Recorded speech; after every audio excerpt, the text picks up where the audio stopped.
Senate set to consider a rebuke to Trump on Saudi Arabia. Washington, the Senate is expected to vote on legislation as early as Wednesday that would end in the Saudi Arabia-backed war in Yemen, potentially issuing a major rebuke of President Donald Trump. The proposal, led by Senators Mike Lee, Republican Utah, and Bernie Sanders, Vermont, has gained support since the president dismissed that Crown Prince Mohammed bin Salman likely ordered the murder of journalist Jamal Khashoggi. The worsening humanitarian crisis in Yemen is also playing a role in senators' frustration with the ongoing war there, in which the U.S. is supplying Saudi Arabia with weapons and support to fight the Houthi rebels.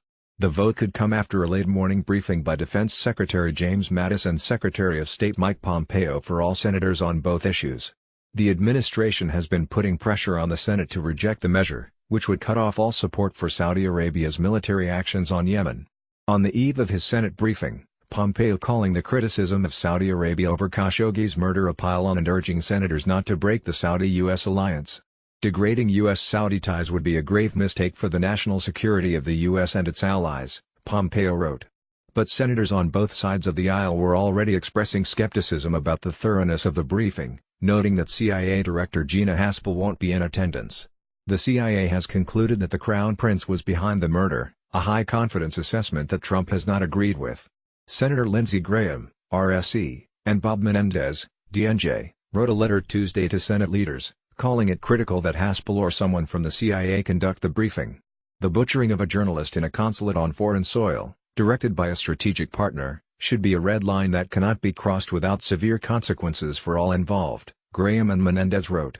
In a joint interview with NBC News, Lee and Sanders said there are constitutional issues at stake as well.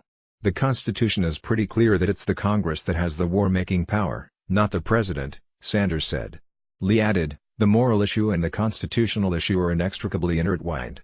The Senate voted on the exact same measure in March, but it failed by 6 votes, with most Republicans and a handful of Democrats voting against it. But on Tuesday, senators who voted against it last time said they are inclined to support it now, including Democratic Senator Chris Coons of Delaware, Republican Jeff Flake of Arizona, and the chairman of the Foreign Relations Committee, Bob Corker of Tennessee. But those senators say they want to first hear what administration officials have to say in Wednesday's briefing. Frankly, it's long past time for us to have a debate on the floor of the Senate about our relationship with Saudi Arabia, particularly in the context of the murder of Jamal Khashoggi, Coons said. And Senator Jack Reed of Rhode Island, the top Democrat on the Armed Services Committee and a foreign policy hawk, also came out in support of it after opposing it just 6 months ago. Reed's support was TV. But the measure does have detractors who say the Senate should be cautious about interfering.